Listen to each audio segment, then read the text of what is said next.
The wind howled like a dying wolf, rattling the frosted panes of the isolated cabin. Sarah didn't hear the convoy approaching. The snow was too thick, the night too deafening. She only knew her life had shattered when she stepped onto her porch, coffee in hand, and saw the horizon bleeding black. Not trees, not shadows, but 500 armored SUVs, engines idling in a low, synchronized growl that vibrated in her chest. The man she had pulled from the snowdrifts the night before, the one she had warmed with her own blankets, stood beside her. He didn't look terrified. He adjusted his cufflinks, looked at the army waiting for his command, and whispered, "I told you, Sarah, you should have left me to freeze. The blizzard wasn't just a storm. It was a burial." Sarah Jenkins knew the temper of the Colorado Rockies better than she knew her own heart. She had spent 5 years as an ER nurse in Denver before burning out and retreating to this A-frame cabin in Silverton, seeking the kind of silence that only high altitude could provide. But tonight, the silence was aggressive. The mercury had dropped to 20 below, and the wind was clocking 60 miles per hour. It was a widowmaker storm, the kind the locals spoke of with a grim shake of their heads. Inside, the fire crackled in the stone hearth, fighting a losing battle against the drafts. Sarah pulled her wool cardigan tighter, checking the generator readings on her tablet. Fuel was good. Batteries were charging. She was safe. Then came the thud. It wasn't a branch snapping or snow sliding off the roof. It was a heavy, dull impact against the heavy oak of her front door, a human sound. Sarah froze, her hand hovering over her mug of tea. She waited. The wind screamed, masking everything. She moved to the window, scraping a circle in the frost. Nothing but swirling white darkness. She grabbed the heavy flashlight she kept by the mantel, and, after a moment's hesitation, the Sig Sauer P365 from the drawer. Living alone in the mountains required pragmatism, not paranoia. She unlocked the deadbolt and cracked the door. The wind slammed it inward, nearly knocking her off her feet. "Hello!" she shouted, squinting against the stinging ice. Nothing. She looked down. Half buried in the drift that had accumulated against her porch steps was a shape. A man. He was face down, wearing a long black trench coat that looked absurdly expensive and entirely insufficient for the weather. "Hey." Sarah shoved the gun into her waistband and dropped to her knees. She grabbed his shoulder and rolled him over. His face was a mask of blue-tinged porcelain. Ice crystals had formed on his eyelashes. He wasn't shivering, a bad sign. That meant he had passed the stage of violent shaking and was moving into severe hypothermia. His body was shutting down. "Come on," she grunted, hooking her arms under his armpits. He was heavy, dense with muscle. Sarah grit her teeth, digging her boots into the slick wood of the porch, and dragged, inch by agonizing inch. She pulled him over the threshold. She kicked the door shut, leaning her back against it to latch the deadbolt, breathing hard. The silence of the cabin returned, but the air felt charged now. She dropped to his side, her nurse training overriding her fear. "Can you hear me?" No response. She stripped off his wet coat. It was cashmere. Who wears cashmere in a blizzard underneath? He wore a bespoke charcoal suit, the kind she'd seen on venture capitalists in the city, but the tailoring was sharper, European. And then she saw the blood. A dark, wet stain was spreading across the crisp white dress shirt, just above the hip. "Gunshot," she whispered. She hesitated. The smart thing to do, the survivalist thing to do, was to verify he was disarmed. She patted him down quickly. A shoulder holster. Empty. a knife in his boot, which she confiscated and slid across the floor. She had to get him warm, and she had to stop the bleeding. Sarah dragged him closer to the fire, grabbing the emergency kit she kept stocked like a mini trauma center. She cut open the shirt. The wound was a through and through, likely a 9mm. It had missed the major organs but nicked something vascular. The cold had actually helped. The vasoconstriction had slowed the bleeding. Warming him up might kill him if she wasn't careful. She worked for an hour, cleaning the wound, packing it, and stitching the skin with steady hands. She started an IV line with warm saline, something she kept for herself in case of dehydration, and wrapped him in thermal blankets. His skin was slowly turning from blue to a pale alabaster. He was handsome, in a severe, terrifying way. High cheekbones, a jawline that looked cut from the granite, and scars that told stories she didn't want to hear. One jagged line ran from his ear down his neck, disappearing under the collar. Around 3 o'clock in the morning, the wind died down. Sarah sat in the armchair, the gun on her lap, watching him. She had just saved a man who had been shot and left for dead in the middle of nowhere. Logic dictated he was a criminal. Compassion dictated he was a human being. A low groan broke the silence. Sarah sat up straighter, her hand resting on the cig. The man's eyes opened. They weren't brown or blue. They were grey, the colour of the storm outside. He didn't blink. He didn't look confused. His gaze snapped to hers, then to the gun in her lap, then to his bandaged side. "You have steady hands," he rasped. His voice was like gravel grinding together. The accent was thick Russian, maybe Ukrainian. "I was a nurse," Sarah said, keeping her voice level. "You were freezing to death, and you've been shot." "I am aware." He tried to sit up, but grimaced and fell back. "Where am I?" "Silverton, my cabin." He closed his eyes for a moment. Processing. "Did anyone see me?" "Just the elk, and they aren't talking." A ghost of a smile touched his lips, but it didn't reach his eyes. "You should not have opened the door. Devushka. I wasn't going to let you die on my porch. Death would have been safer for you."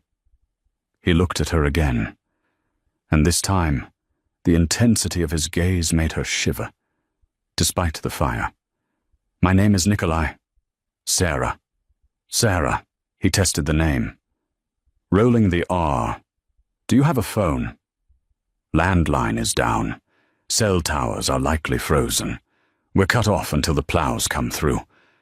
Probably tomorrow afternoon." Nikolai cursed softly in his native tongue. He looked at the window, black against the night. "They will track the car. They will find the tire marks before the snow covers them completely. Who? Men who do not care that you are a nurse." He looked at her, his expression hardening. "You have a weapon." She tapped the cig. "I know how to use it, too." "Good." He reached out a hand. "Give it to me." Sarah laughed, a dry, humorless sound. "Not a chance." Nikolai stared at her, assessing. He seemed to respect the refusal. "Then keep it close. If you see headlights, you wake me. Do not open the door again. Not for anyone. Not even the police." "Why are you a fugitive?" "I am a businessman," he said, the lie smooth as silk. "And I have very aggressive competitors." Sarah didn't believe him for a second. "Businessmen don't get shot and dumped in the Rockies. In my line of work, hostile takeovers are quite literal." He closed his eyes, exhaustion finally claiming him. "Thank you, Sarah. I will repay this debt. Just don't bleed on my rug," she muttered. She didn't sleep. She sat watching the fire, the gun heavy in her lap. She wondered who Nikolai really was. She wondered about the competitors. But mostly, she wondered why. Despite the danger radiating off him like heat waves, she felt a strange, magnetic pull toward the man on her floor. It was the calm before the avalanche. Dawn broke with a deceptive beauty. The sun crested over the peaks, turning the miles of untouched snow into a blinding sheet of diamonds. The storm had passed, leaving the world still and frozen. Sarah stood at the kitchen island, brewing coffee. The smell of dark roast filled the small cabin, a comforting scent that clashed with the knot of anxiety in her stomach. Nikolai was awake. He had managed to drag himself onto the sofa. He was sitting up, inspecting her stitching on his side. He had put his dress shirt back on, though it was ruined, leaving the buttons undone. The contrast between the domestic setting the plaid blankets, the steaming mug and the bruised, battered man was jarring. "You missed a spot," he said, pointing to a small laceration on his arm she hadn't treated. "I prioritized the hole in your gut," Sarah replied, handing him a mug. "Black, no sugar." "Perfect." He took a sip, his grey eyes tracking her movement. "You live here alone. It is defensible, but isolated." "That was the point." "Isolation is a luxury," Nikolai murmured, "until it becomes a cage." He tried to stand, bracing himself on the armrest.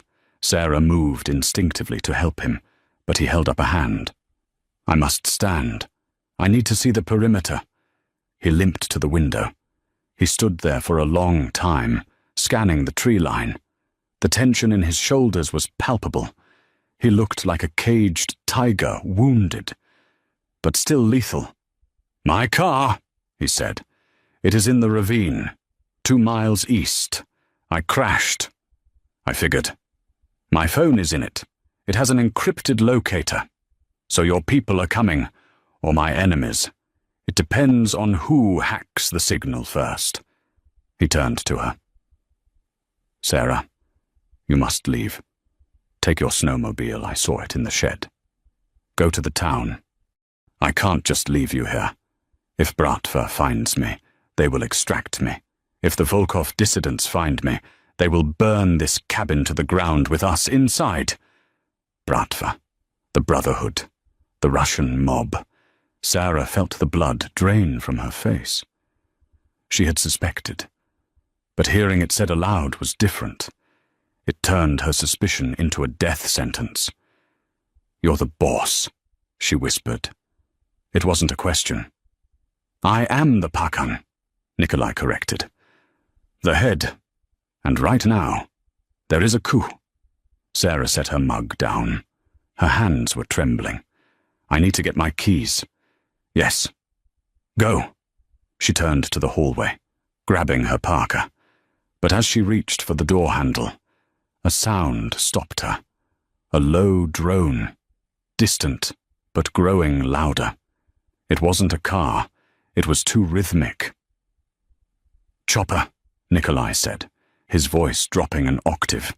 He moved away from the window, pressing his back against the wall. "Get down!" Sarah dropped to the floor. Through the high windows, she saw a dark shape cut across the blue sky. A black helicopter, flying low, skimming the treetops.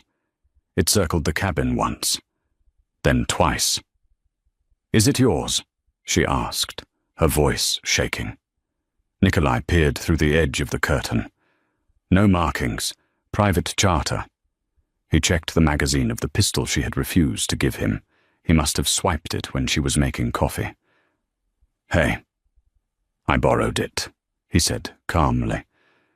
"It is a Sig Sauer, good balance, but only 10 rounds. We need more.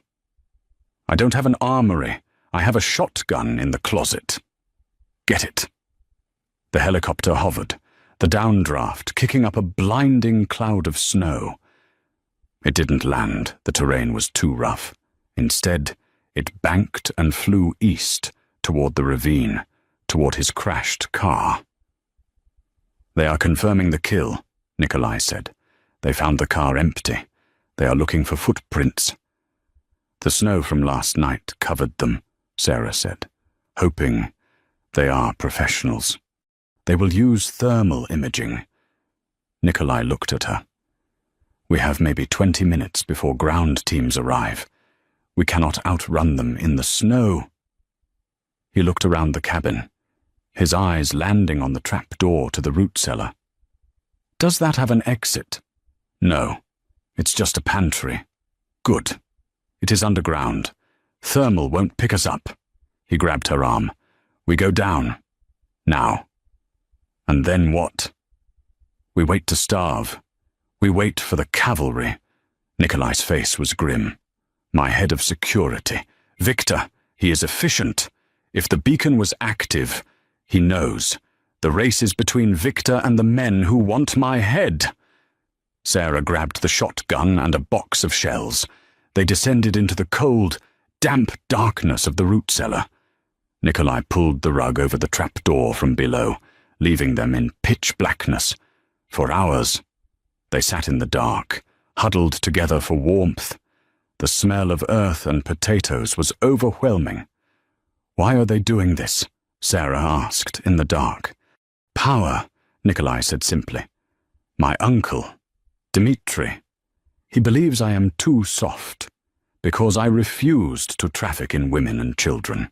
He wants the old ways back." Sarah felt a strange pang of respect. "So you're the good bad guy." "There are no good guys, Sarah. Only men who have codes, and men who do not. I have a code." He shifted, groaning in pain. Sarah reached out, finding his hand in the dark. It was large and rough. He didn't pull away. He squeezed her fingers, a surprising gesture of comfort. "If we survive this," Nikolai whispered, "your life will never be the same. You understand this?" "I think my life changed the minute I opened that door. I am sorry. Don't be. Just don't let them kill me. I would burn the world before I let them touch you." The intensity in his voice was terrifyingly sincere. Suddenly, the ground shook. A vibration traveled through the earth walls of the cellar, then another, and another. It wasn't an explosion. It was engines. Many engines. "They are here," Nikolai said. He let go of her hand and racked the slide of the pistol. They listened. The sound was immense, a deep, rumbling bass that seemed to come from everywhere at once. It wasn't a few cars. It sounded like an invasion. Doors slammed above them, heavy footsteps on the floorboards. "Clear," a voice shouted. "Sector 1 clear. Check the perimeter." The trapdoor was yanked open. Light flooded the cellar, blinding Sarah. She raised the shotgun, her finger tightening on the trigger. "Wait!" Nikolai barked. A silhouette stood in the opening, a giant of a man, bald, with a headset and an assault rifle. The man looked down, saw Nikolai, and immediately dropped to one knee, lowering his head. "Pakan," the giant said. "We have secured the mountain." Nikolai stood up, wincing but hiding the pain. He offered a hand to Sarah. "Come," he said. "It is time to meet the neighbors." Sarah climbed the ladder, emerging into her living room. She gasped.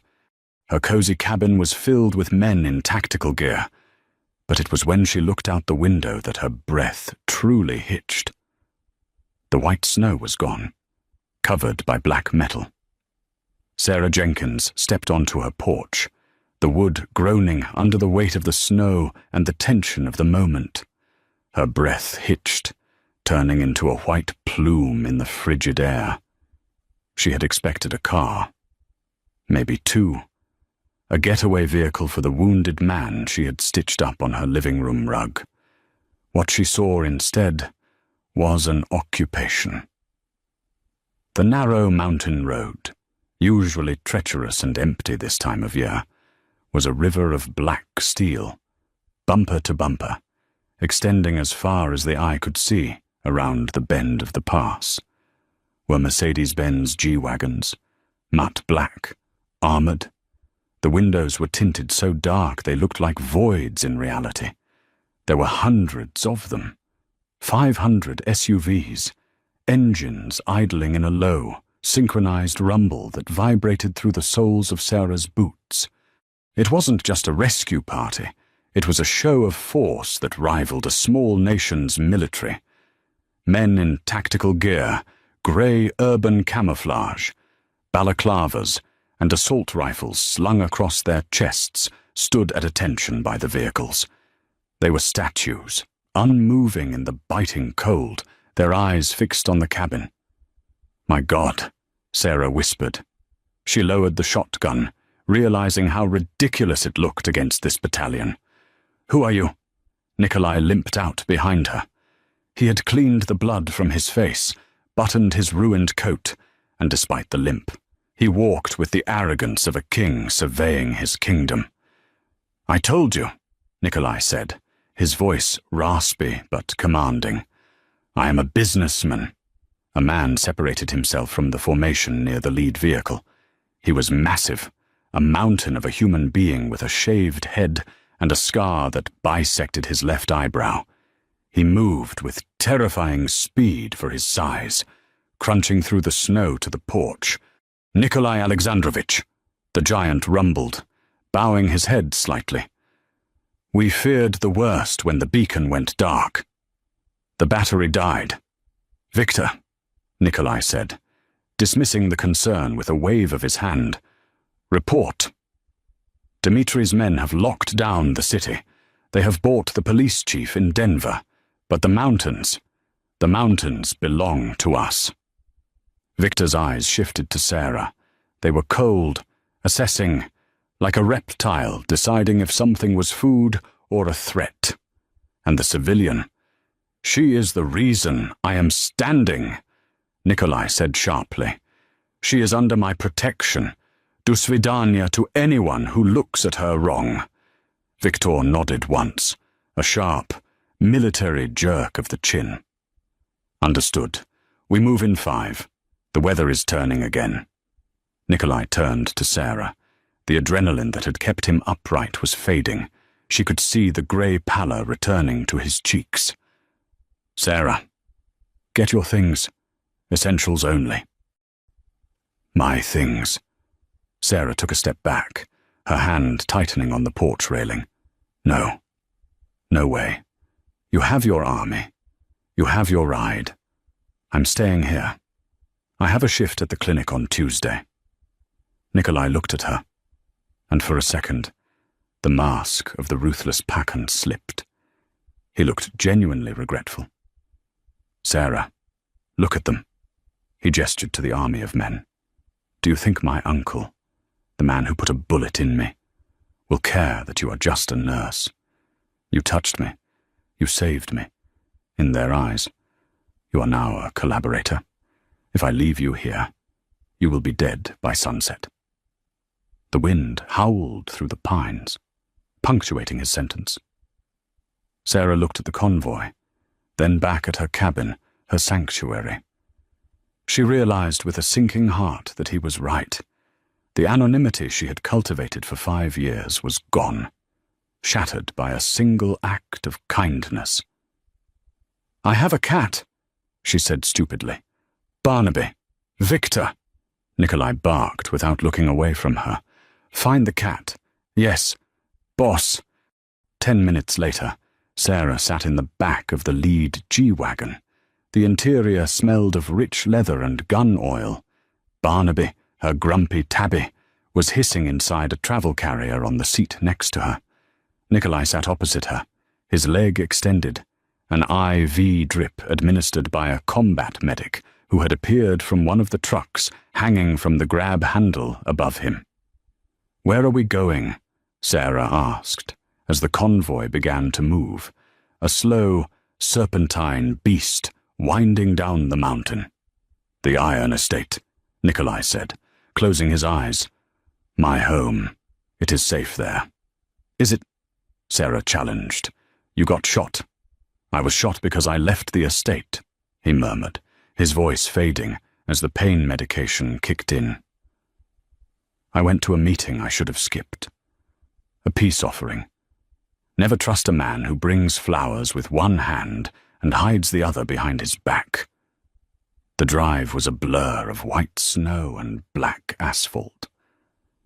Sarah watched the world pass by through the bulletproof glass. They bypassed the main highways, taking private logging roads that Victor seemed to know by heart. Every time they passed a crossroad, 2 SUVs would peel off to block it, ensuring no one could follow. It was a military operation, and she was the cargo. As the sun began to dip below the peaks, casting long, violet shadows across the valley, they approached a massive iron gate nestled between 2 sheer cliffs. It opened automatically as they approached. The Iron Estate wasn't a house, it was a fortress, a brutalist structure of concrete and glass, cantilevered over a frozen waterfall. It looked like a Bond villain's lair, cold and imposing. Armed guards patrolled the perimeter with Rottweilers. The convoy stopped in the circular driveway. Nikolai woke with a start as the door opened. "We are here," he said. Sitting up and wincing, Sarah stepped out. The air here was thinner, sharper. She looked up at the massive structure. "Welcome to my prison," Nikolai whispered near her ear. Before she could respond, a woman in a severe grey suit came rushing out of the main doors. She had blonde hair pulled back so tight it looked painful, and she was holding a tablet like a shield. "Nikolai," she cried, her accent American, sharp and efficient. "The board is in a panic. Stocks dropped 4 points when the rumors of your death started circulating. We need a statement." "Not now, Lydia," Nikolai growled. Leaning heavily on Victor, Lydia stopped, her eyes landing on Sarah. She looked Sarah up and down, noting the worn parka, the sturdy boots, and the cat carrier. Her lip curled in a micro-expression of distaste. "Who is this?" Lydia asked. "This is Sarah," Nikolai said, his voice hardening. "She is the only reason you still have a job. Lydia, prepare the guest wing, the master suite." Lydia's eyes widened.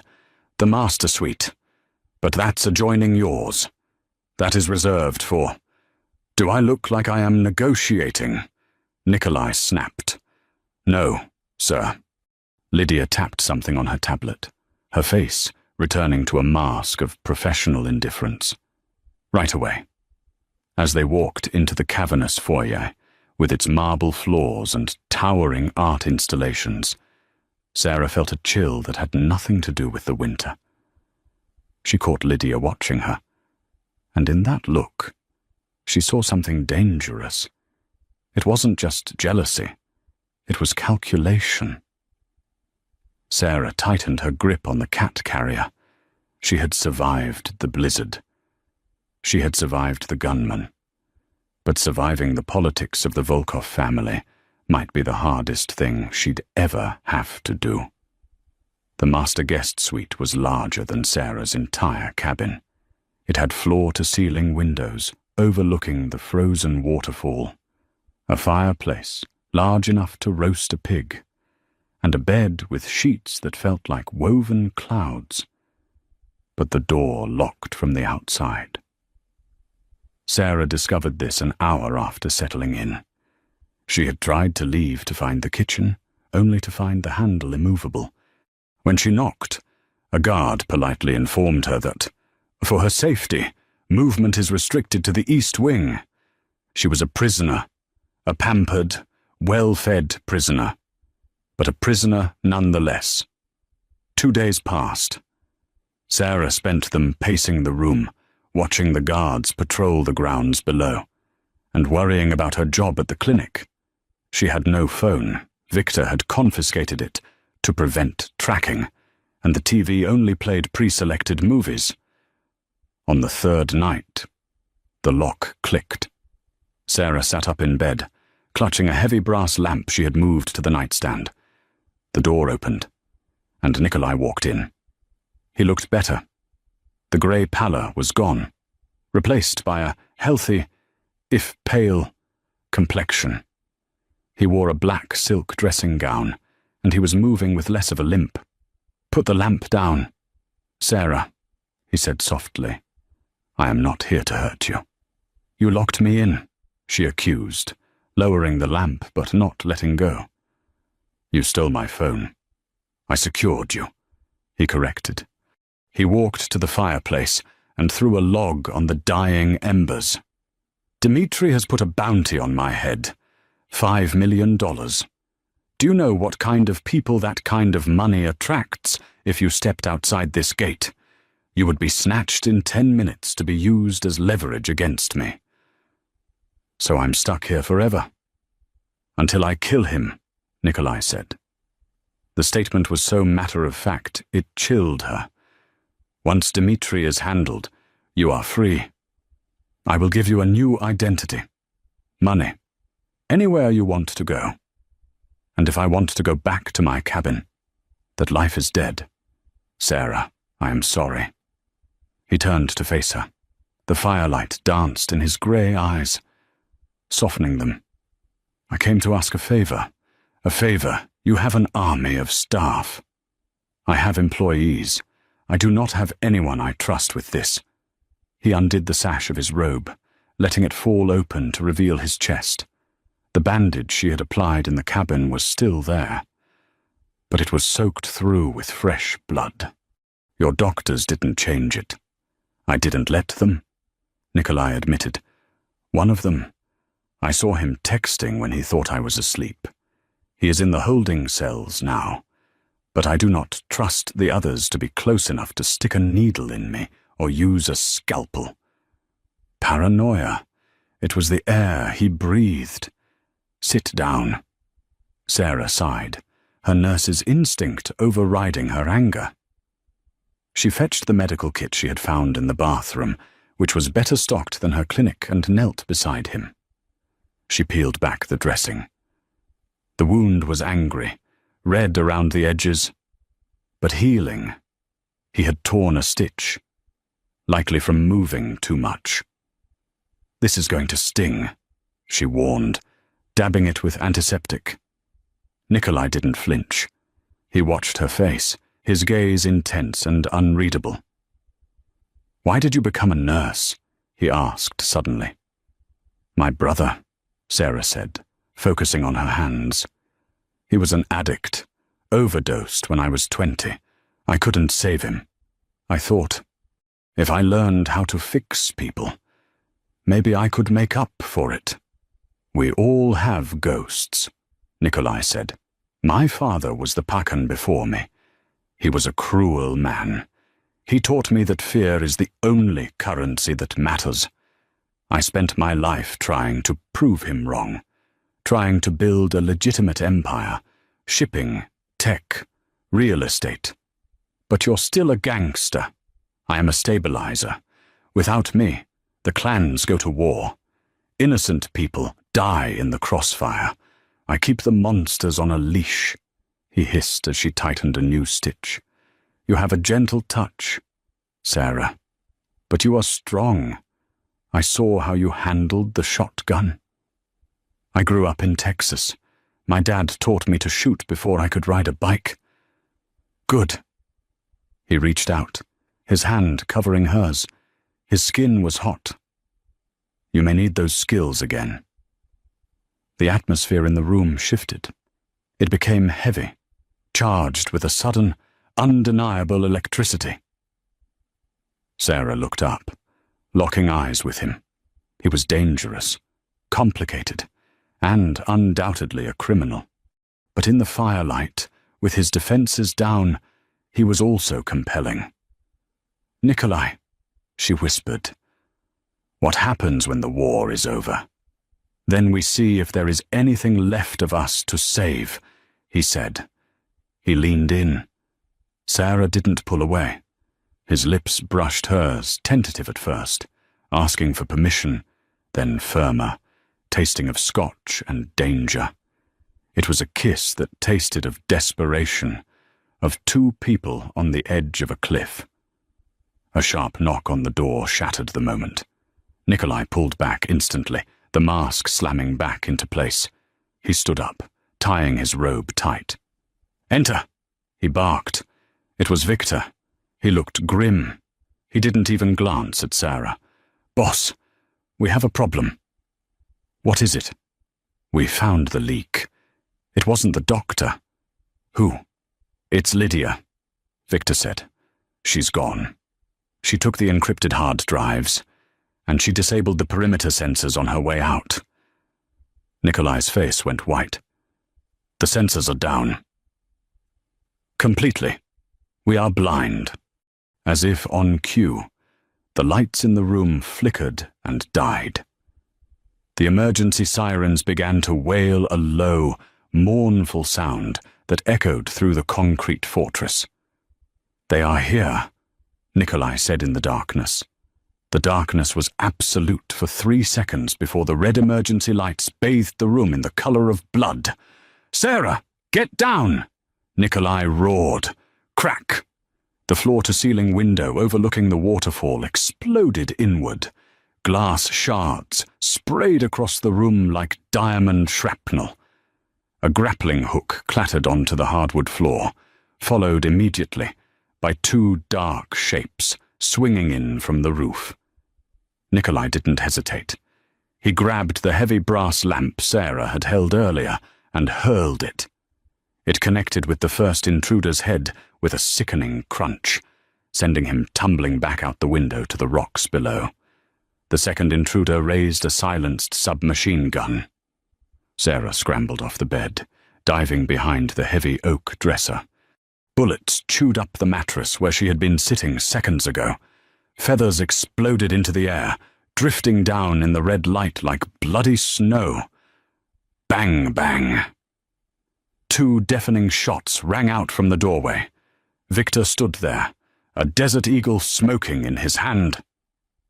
The second intruder dropped, a hole in his chest. "We are compromised," Victor shouted over the sirens. "They are coming through the east wing and the garage. It is a full assault. Mercenaries, highly trained." "Get the car," Nikolai ordered, grabbing Sarah by the arm and hauling her up. "Plan Beta." "Beta is suicide," Victor argued. "Staying here is death. Go." Victor nodded and vanished into the hallway, firing his weapon as he went.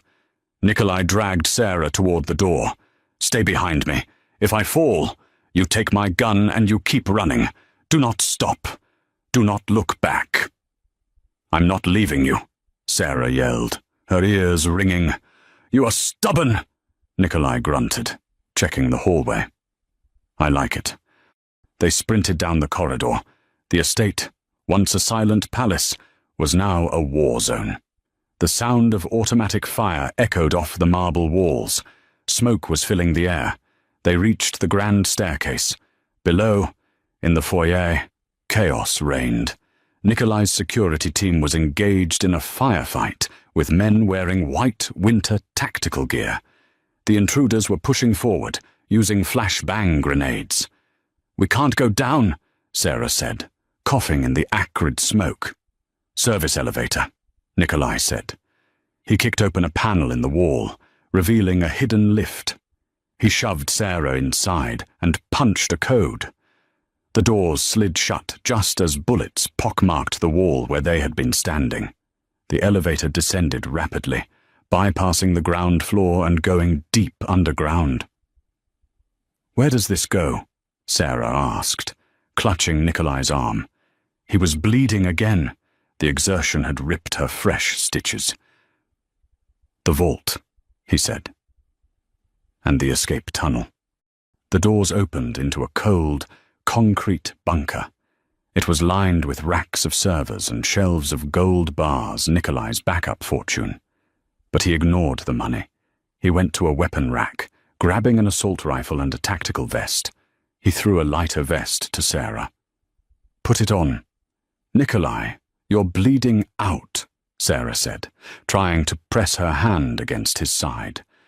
"Adrenaline is a hell of a drug," he grimaced. "We have to make it to the tunnel exit. It comes out 3 miles away, near the old mining road. Victor will meet us there." "If he's still alive," Sarah said quietly. Nikolai paused. He looked at her, his expression fierce. "Victor is too ugly to die. Come." They ran through the tunnel.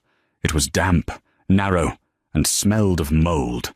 It seemed to go on forever. Sarah's lungs burned. Every step was a battle against fear. Finally, they saw grey light ahead. The exit. They burst out into the freezing air, finding themselves in a dense thicket of pine trees. The sounds of the battle at the estate were distant now, muffled by the snow. A black SUV was waiting, engine running. "Victor!" Sarah cried out in relief. The window rolled down. It wasn't Victor. It was a man with silver hair and a smile that didn't reach his eyes. He held a pistol casually resting on the doorframe. "Hello, nephew," the man said. Nikolai froze. "Dmitri." "You are hard to kill," Dmitri said, stepping out of the car. 4 other men emerged from the trees, weapons raised. They were surrounded. "I burn down your house, and you scurry out of the rat hole just like I predicted. Lydia was very helpful with the blueprints." Nikolai stood in front of Sarah, shielding her with his body. He dropped his rifle. He knew when he was outgunned. "Let the girl go.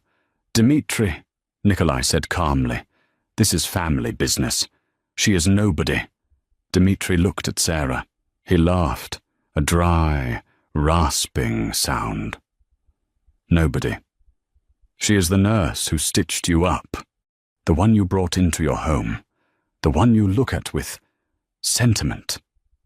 Dmitri raised his gun, pointing it not at Nikolai, but at Sarah's forehead. "Sentiment makes you weak. Nikolai, I think I will start by cutting out your weakness." "No." Nikolai lunged forward. Bang! The gunshot echoed through the trees, scattering a flock of crows. Sarah screamed. Nikolai fell to his knees, clutching his chest, but Dmitri didn't fire again. A look of confusion crossed the old man's face. He looked down at his own chest, where a small red flower was blooming on his white scarf. Dmitri crumpled to the ground, dead before he hit the snow. "Sector clear." A voice boomed from the tree line. Victor emerged from the woods, a smoking sniper rifle in his hands. He was battered, bleeding from a head wound, and his armor was shredded, but he was standing behind him. A dozen of Nikolai's loyal soldiers emerged from the camouflage of the snow. "I told you, boss." Victor grinned through bloody teeth. "I am too ugly to die." Nikolai let out a breath that was half laugh, half sob. He slumped forward into the snow. "Nikolai." Sarah dropped beside him. He was pale, his eyes rolling back. The adrenaline had run out. His body had nothing left. "Get him in the car!" Sarah screamed at Victor. "We need a hospital, a real one. Now." Victor didn't argue. He scooped up his fallen king.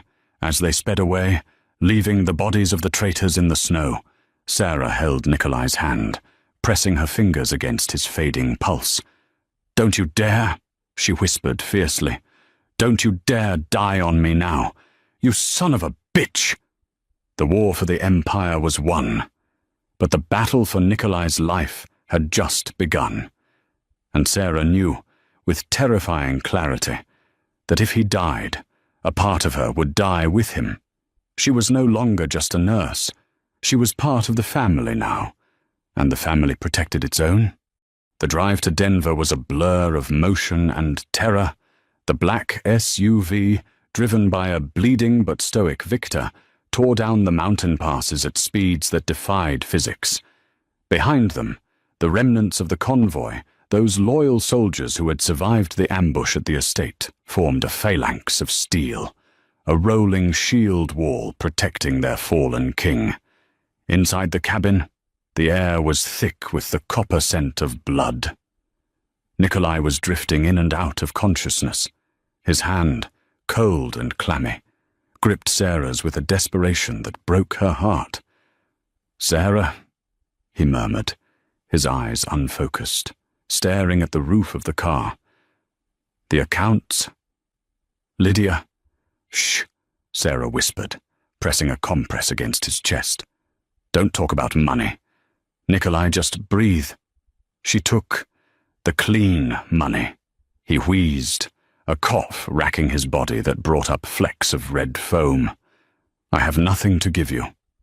"You have a pulse," Sarah said fiercely, her tears finally spilling over. "That's all I want. Give me that." Victor glanced in the rearview mirror, his face a mask of grim determination. "We are 10 minutes out from the sanctuary. Doctor, Sterling is prepping the OR." The sanctuary wasn't a hospital. It was a fortress disguised as a private oncology clinic in the outskirts of Denver. When they arrived, the scene from the cabin repeated itself, but with a sterile, terrifying urgency. The SUV screeched to a halt in the ambulance bay. Doors flew open, but instead of soldiers, it was a swarm of medical staff in blue scrubs. They pulled Nikolai from the car. Sarah tried to follow, but a nurse held her back. "Family only beyond this point," the nurse said automatically. "I am his family," Sarah screamed, her voice cracking. She looked at Victor. The giant stepped forward, looming over the nurse. "She is the Pacan's wife." He lied, his voice leaving no room for argument.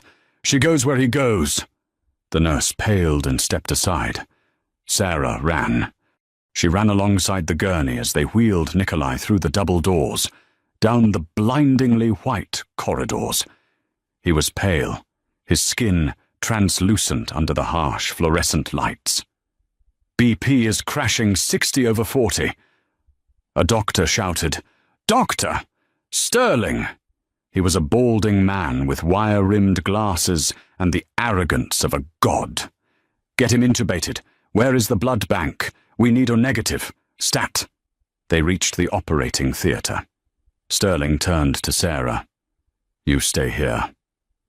"He has a history of reaction to anesthesia," Sarah blurted out, her medical training kicking in through the panic. "And he's dehydrated.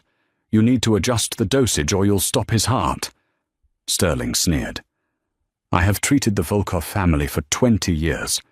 Young lady, I think I know. He was stuck in a root cellar for 2 days." Sarah grabbed the doctor's scrub top. "He is hypovolemic and septic. If you give him the standard dose, you kill him.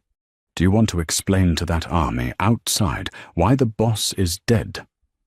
Sterling stared at her. He looked at the fire in her eyes, then at the vitals monitor. He swallowed hard. "Adjust the lidocaine." Sterling barked at the anesthesiologist. "Cut the propofol by half." He looked at Sarah. "Wait outside."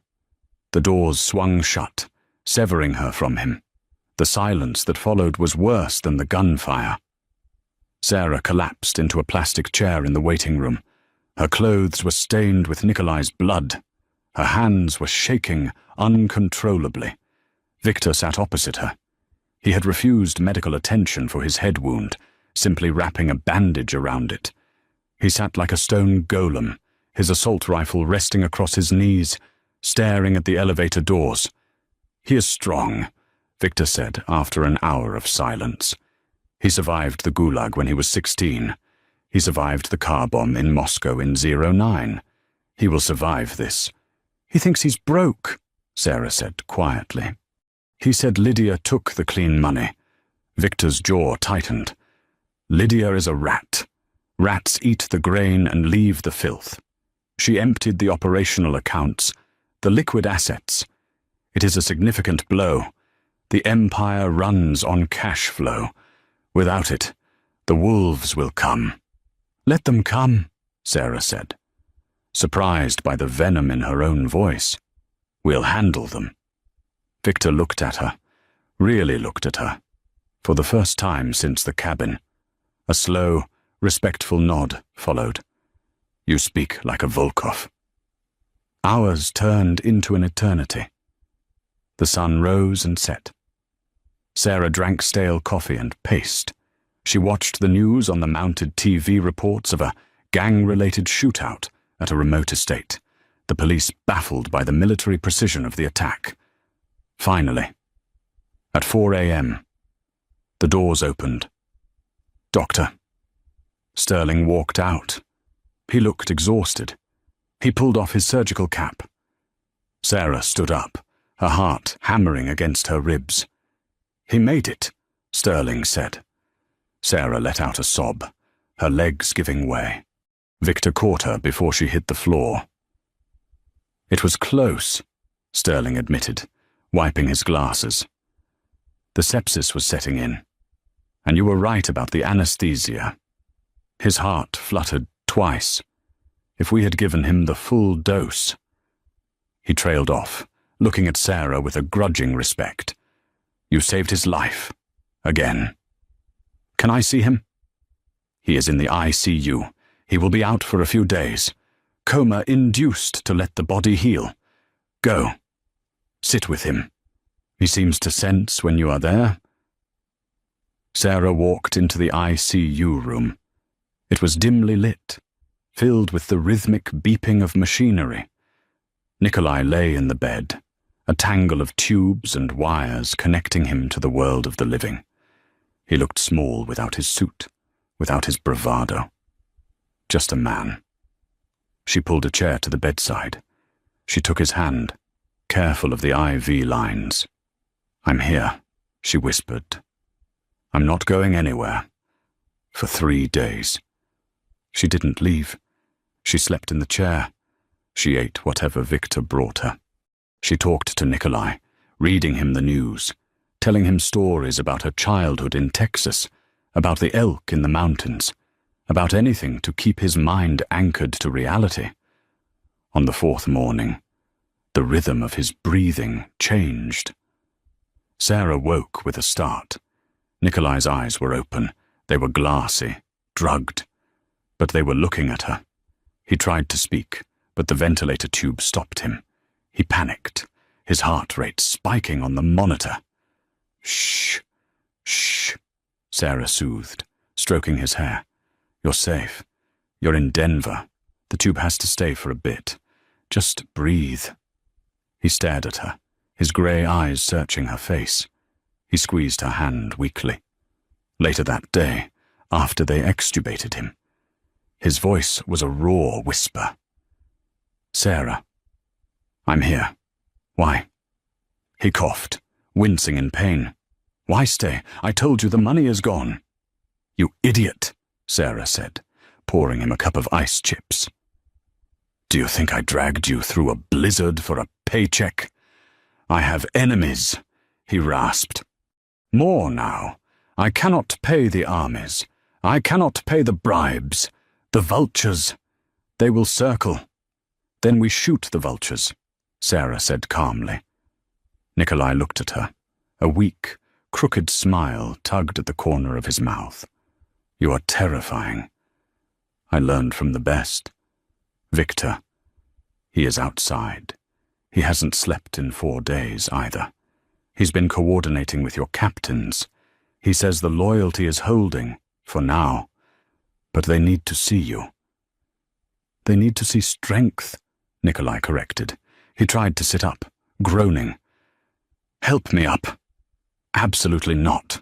You have 40 stitches in your chest. Sarah. His voice hardened, the tone of the Pakan returning. If I do not show my face, the rumors will kill what is left of my kingdom. Help me up. Sarah hesitated. She knew he was right. In his world, Weakness was a death sentence. "Fine," she said. "But if you rip those stitches, I will sedate you myself." She helped him sit up. She helped him shave with a basin of water. Victor brought in a fresh suit, God knows where he got it, and they dressed him, covering the bandages and the tubes. He sat in a wheelchair, looking like death warmed over, but upright. "Wheel me to the window," Nikolai ordered. The ICU was on the 4th floor, overlooking the parking lot. Sarah pushed the chair to the glass. Down below, the parking lot was full, not with cars, with men. Hundreds of them. The soldiers from the SUVs, the captains from the city. They stood in formation, silent, waiting. They had been there for days, a vigil of black coats in the snow. Nikolai raised his hand, pressing it against the glass. Below, a ripple went through the crowd. They saw him. 500 men raised their fists in unison, a silent salute, a pledge of allegiance that money couldn't buy. Nikolai let out a breath he had been holding. He looked up at Sarah. "Maybe," he whispered. "We are not so poor, after all." "No," Sarah said, resting her hand on his shoulder. "I think you're the richest man in Colorado." But as Nikolai looked at his army, his eyes darkened. He wasn't looking at the loyalty.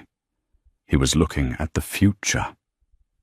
"Lydia is still out there," he murmured. "And she knows everything.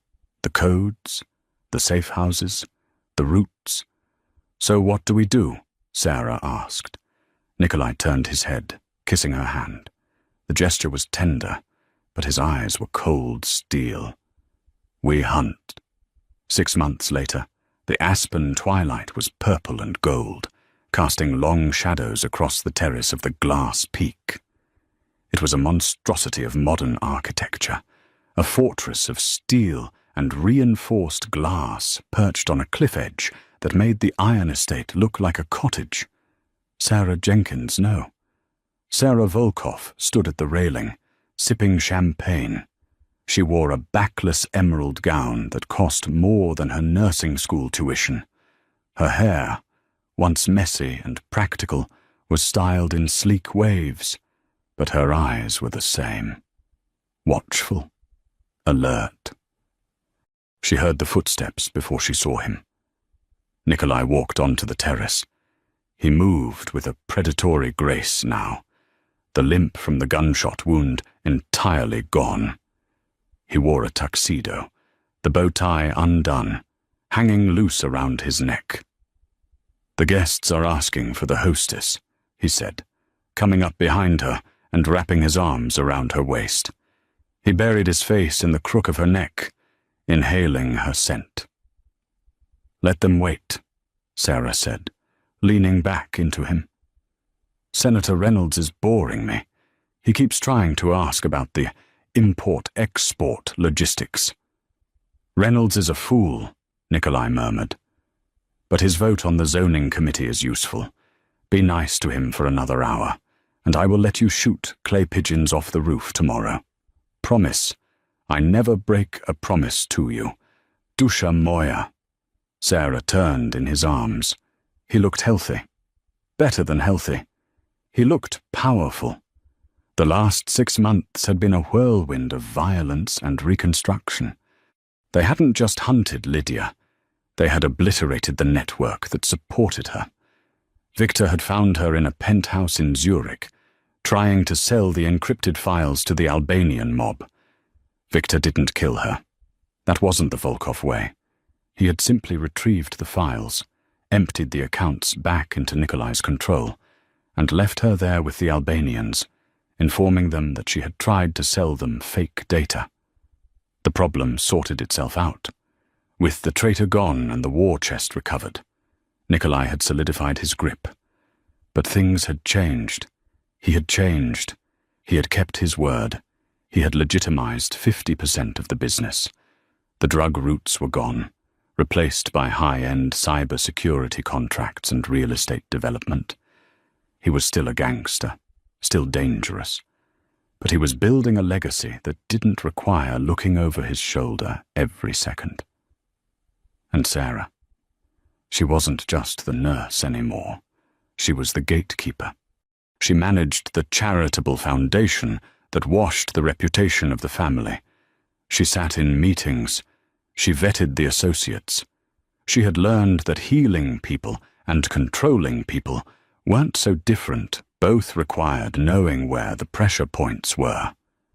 "You are thinking too loud," Nikolai said, tracing the line of her jaw with his thumb. "I was thinking about the cabin," she admitted. "It's snowing tonight. Just like that night. Do you miss it?" The silence. "Sometimes," Sarah said, honest. "But then I remember I was freezing and lonely.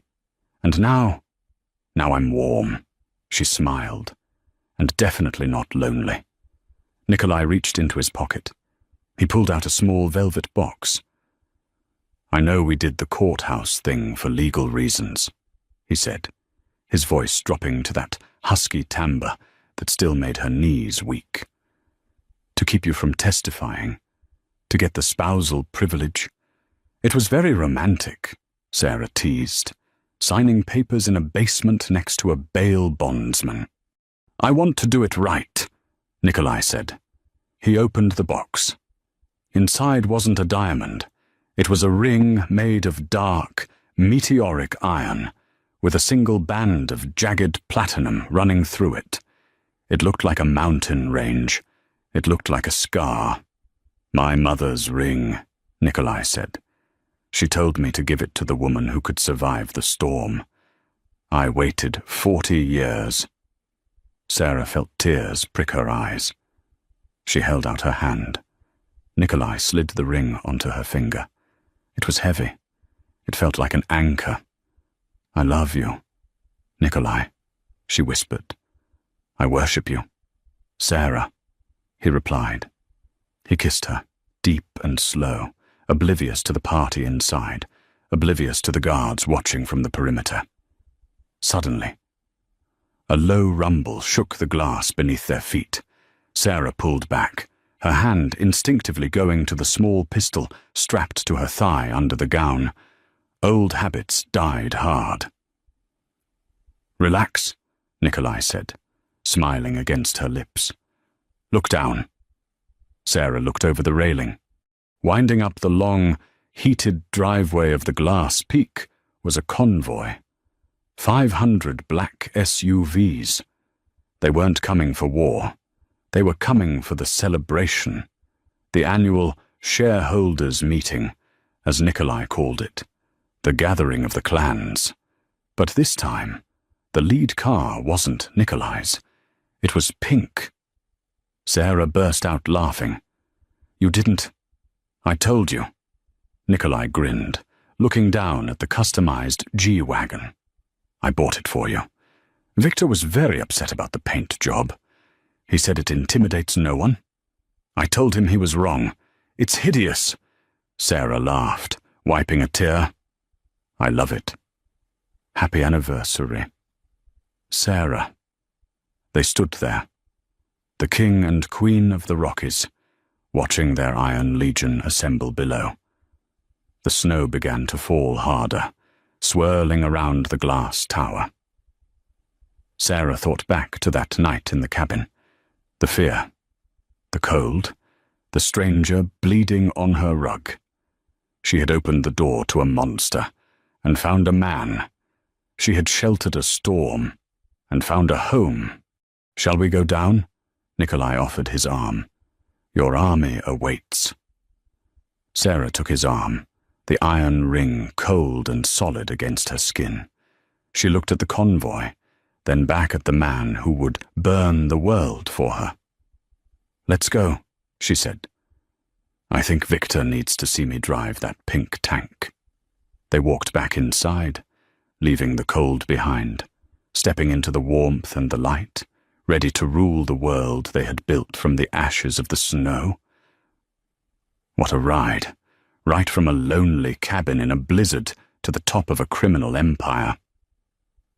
Sarah and Nikolai's story proves that sometimes the most dangerous choices lead to the greatest destinies.